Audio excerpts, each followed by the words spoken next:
we're going to go take a look at the Beam engine now. Now, if you notice, this building is a bit different to the rest of them. This building is 1903 by Thomas Hawley, whereas the rest are 1849. You can tell how the age difference by the brick colour. This one has a more Victorian red, that one has a more darker browny red Victorian brick. So now, let's go and take a look at our magnificent Beam engine.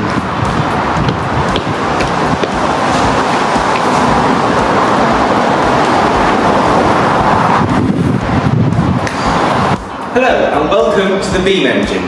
This is regarded as, to many, the most important thing on the site. It isn't. Well, historically, the gas is more important, but this is really the crowd showstopper. This is the one that the public really love and the engine that makes them keep wanting to come back for more at the open days. This engine was built in 1904 and it is one of the youngest Beam engines to be put in a waterworks left in the country. There are two engines older than this that we know of, and they're actually pretty much identical, about 90% identical. They were made in 1906 in Bristol. This engine was designed by Glenfield and Kennedy of Kilmarnock. They mainly did more pump work, there aren't that many of their steam engines left, they did a lot of hydraulic engines. The engine was manufactured, or cast as people say, in a factory in Stockport, not far from Manchester. And in fact the firm that made this wasn't around for much longer after they made this. This is probably one of the last ones they made.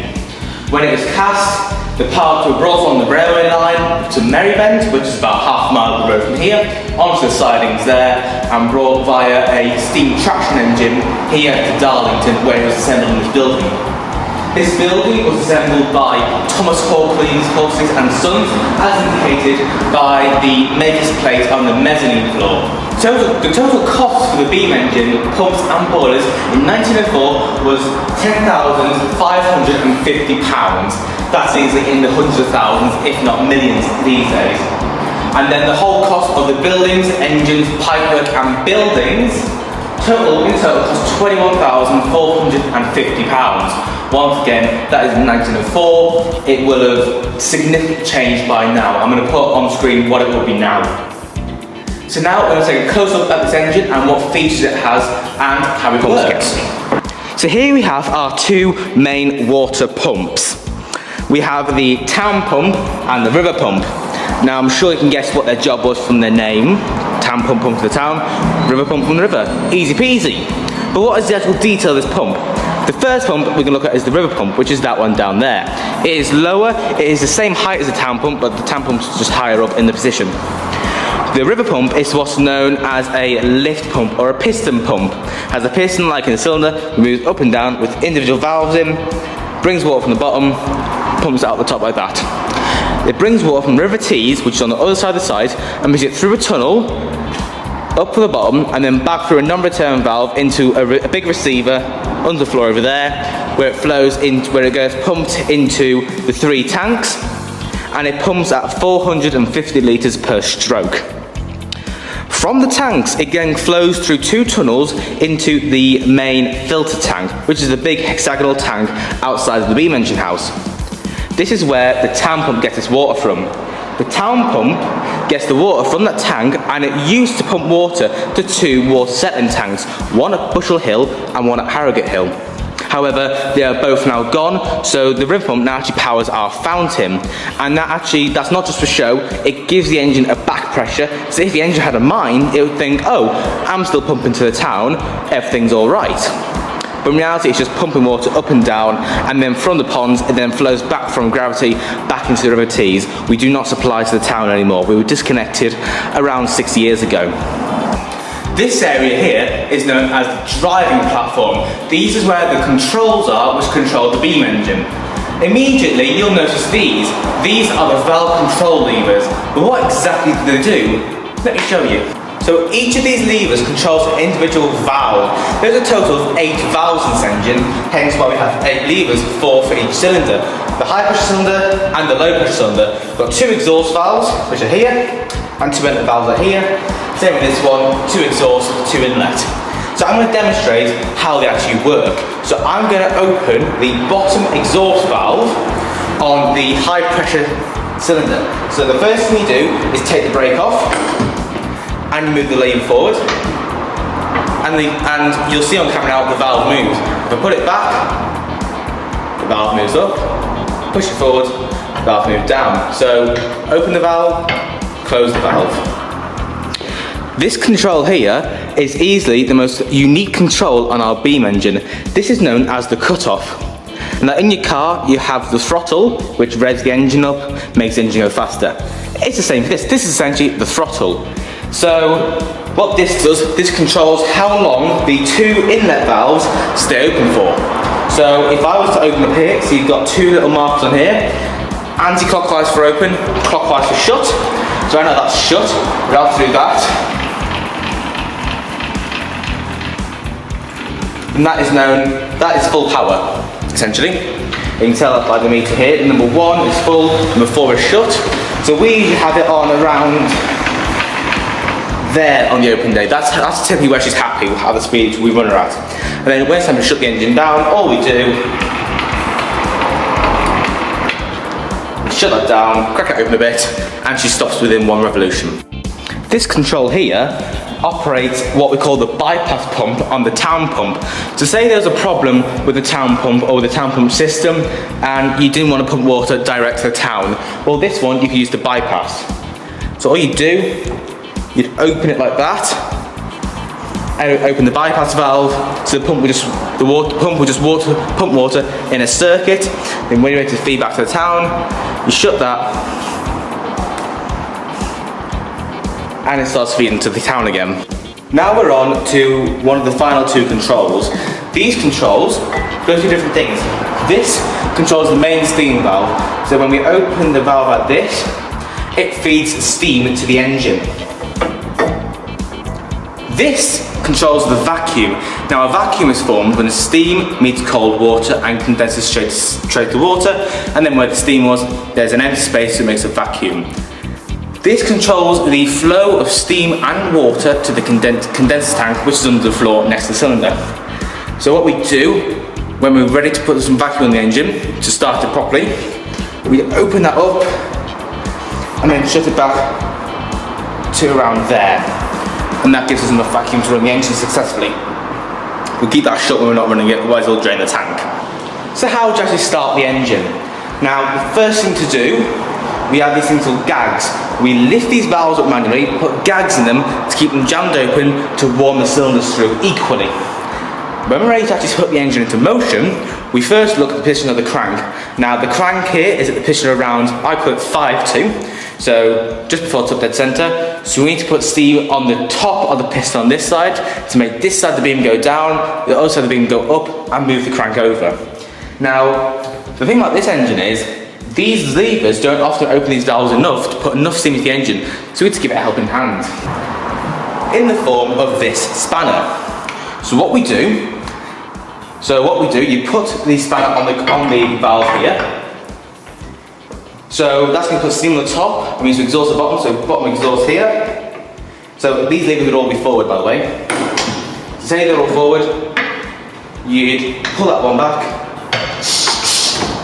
open that up, then the engine will go, and then pull it goes to top of the centre, put that forward, and then you'd alter it on the cut-off like that. I'll leave that one open, do that one open there. So this is essentially the starter key. Imagine your car, you tap the key, this is the starting key. Ready? 3, 2, 1, go. Forward.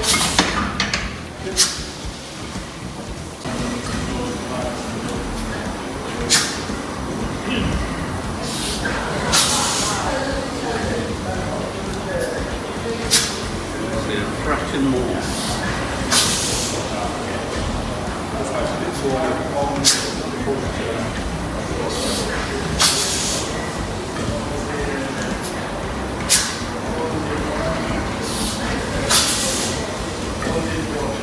Here we have 2 rods going from the beam into the ground. But what actually are they? These are our condenser pumps. This pump gets river water and puts it into our condenser tank. The town pump also does this. Then this pump gets the excess water which is made when the steam condenses back to water and pumps it into this thing called the hot well tank, which is in the boiler house, and then the boiler feed pumps take water from the hot well tank and pump it into the boiler to be reused. This is a no-loss cycle. There's no exhaust to this engine, everything is contained, it is eco-friendly. This device here is known as the centrifugal governor. This governor is powered off bevel gears from the crankshaft, which runs from the crank to the flywheel, and it spins round at a high rate, and when centrifugal force gets big, the two balls expand, they come out like that, and move the long rod down there, which goes down there through a shaft under the engine, and it does what we call trip the engine. If the engine gets too fast, it'll trip the engine. Tripping is when it cuts steam off the engine and the engine automatically stops. It's essentially a safety mechanism to stop the engine from overspeeding, because there are stories of engines, not like this one, but other engines overspeeding and literally exploding. But thankfully, that's never happened here, and it never will, because we look after our engine like it's our child. These are our cylinders. This is essentially the actual engine. The rest of the engine, that's all linkages. This is the engine. We have two cylinders here. This one is slightly smaller than this one. This one is known as a high pressure cylinder, and this one is a low pressure cylinder. The steam first comes from the boiler and does its work in the high pressure cylinder. From the high pressure cylinder, it exhausts into the low pressure cylinder, does some more work again, giving the engine an extra bit of power. From the low pressure cylinder, it then exhausts into the condenser, where it goes into the condenser tank, where a water jet condenses the steam into a vacuum and water, and the vacuum then gets fed back into the engine via the low pressure exhaust valves, back into the high pressure, and then stops. The vacuum gives the engine an extra bit of power, so the vacuum creates a sucking.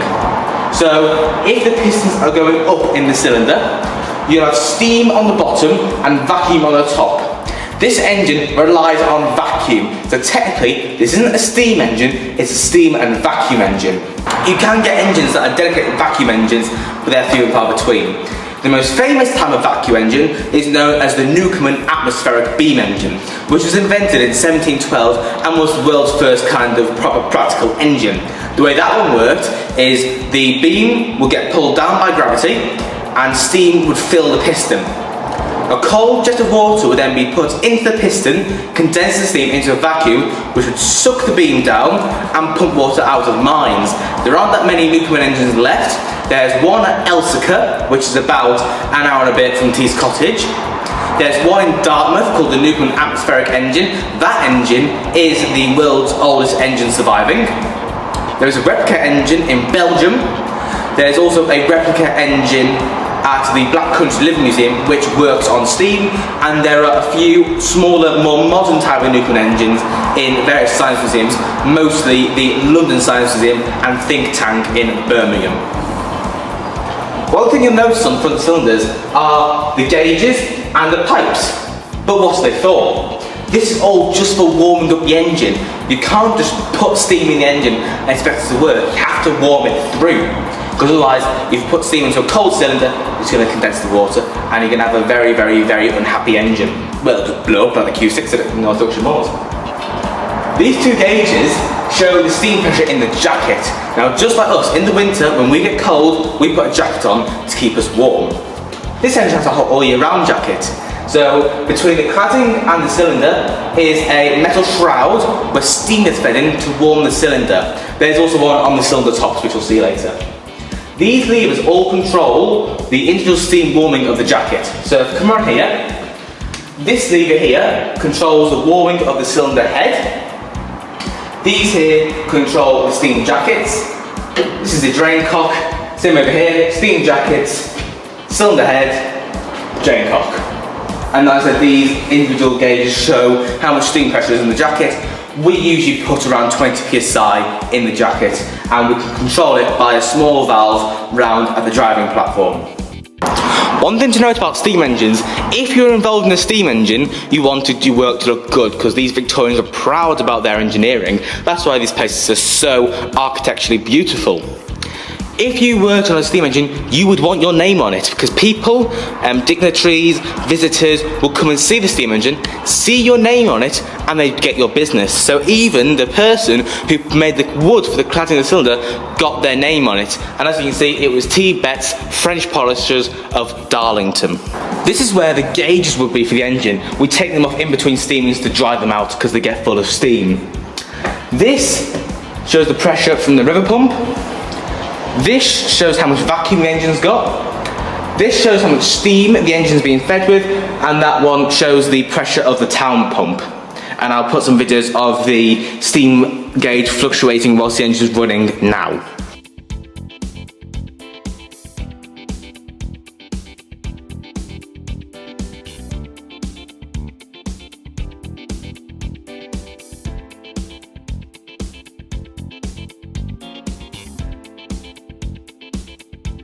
So now, let's see what else there is in this engine to see. Let's head upstairs.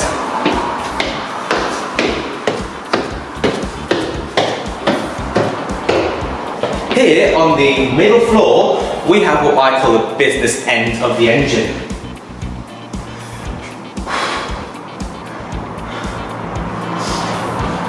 Here we have the tops of our two cylinders, the low pressure and the high pressure, and we have the pistons which actually propel them. So this is the piston rod, there's a piston inside here, the piston pushes the rod, which pushes on this block, which pushes the parallel motion up, which in turn moves the beam. Here, these are the warming pipes for the cylinder head. This is an oiling mechanism, so you have to put oil in the steam engine to make it work. We do have a hydrostatic lubricant down there, but to give it a bit more oil, we have these glow boilers on the top. So at the moment, all these valves are open, so when we want to feed oil into the engine, we close the bottom valve, we get this can of cylinder oil, we put some cylinder oil in there. It is very cold, so it is very, very, very thick, so well, there we are, there's some. So imagine the oil pouring out of there into there, and then when you want to actually feed it into the engine, you don't want oil shooting out of here and spurting in your face. To close this valve, you'd open that one, but we'll leave all those open at the moment. This is your indicator. This is the way of the engine telling you, hey, I'm ready to run. So when steam starts bursting up here, you close this and it starts to warm the cylinder. And I'm not going to show you the cylinder because it's just replicated on the other side. This here is James Watt's big genius. Big misconception that James Watt invented the steam engine. He did not, he simply improved it. This is known as the parallel motion. This keeps the straight motion of the piston from interfering with the arc motion of the beam. Here, you have the main block which transfers the power of the piston to the rods. These rods activate on a pivot mechanism, which means these can move vertically without the beam having to, well, the beam being able to, or the cylinders being bent. And as you can see, this engine runs so smoothly, we can actually have coins balancing on the top there. So when the engine's running, we can get coins. Question is, can I do it? We can, there's a coin there. We can, hopefully, the idea is balance coins on the top of here. Do it with one of these. There you are. You balance them on there whilst the engine's running, and usually they do stay. Usually, might I add. This here is the beam floor. On this floor, you can see the 25-ton cast iron beam, which passes the motion of the piston to the main pump, governor and flywheel. The beam was cast in 3 pieces in a place in Stockport and was installed at the pumping station by the Teasdale brothers of Darlington. At one end of the beam are 2 piston rods and 2 condenser pumps. At the other end of the beam are the town and river pump rods and the crank rod little end. The beam is supported by rods and a single pivot in the middle. On one side of the pivot is a flywheel rotation and beam rock recorder. The pendulum inside the recorder rocks in accordance with the beam and increases a number on the counter by 1/2 for each single rock of the beam. One full number represents 2 rocks of the beam and 1 full rotation of the flywheel. The beam averages at 20 rocks a minute, so that is 10 rotations of the flywheel. This majestic beam has been known to rock people into a hypnotic sleep if they stare at it for too long, and I should know that personally. In most pumping stations, the building will be constructed up to the beam floor, then the beam will be hoisted in. However, at his cottage, the building was built, then the beam was brought in through the front door, then winched up to the top floor and secured using eye-lips on the rafters until the beam was attached to the rod bearings. So that basically is a conclusion of the main aspects of the beam engine. So all you've got left to do is, well, fire it up, I guess. So how to get this engine running? Let me show you.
And now we go on to the boiler house to ask for some warming steam.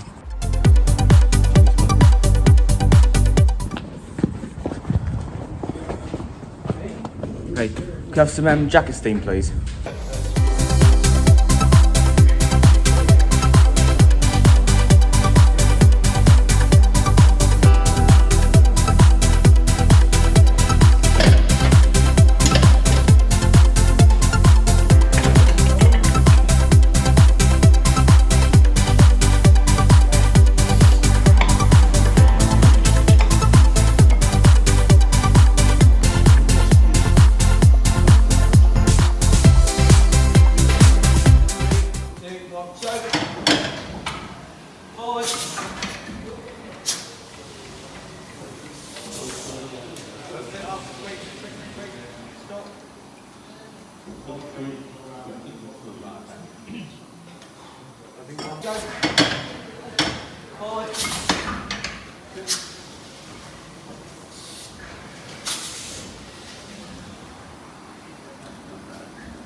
Yeah. Yeah. There we are. So you've got that's your bevel, that's your main gears. Now have you ever seen the Mercedes logo? Yeah. It's because they invented those gears. So the Mercedes logo is those gears. And you've got the separate condenser down there, which is where the exhaust is going in. Yeah. And you've got the camshaft there controlling the valves. There you go. So the way the chip mechanism works is it's just engaged. Now it's pushing the valve up. Engage, and when this valve roller goes up here and moves like that, it disengages and lets the valve drop. So disengage, drop, returns down, engages, push up, disengage, drop down, and that's how the valves work. Does it close the steam and then break the vacuum? Yeah, we'll do that. So, right, turn it down. Right, ready? Yep, go for it. Perfect, and then just crack it a bit. And then, there you go. That's it, keep going. Stop in a minute.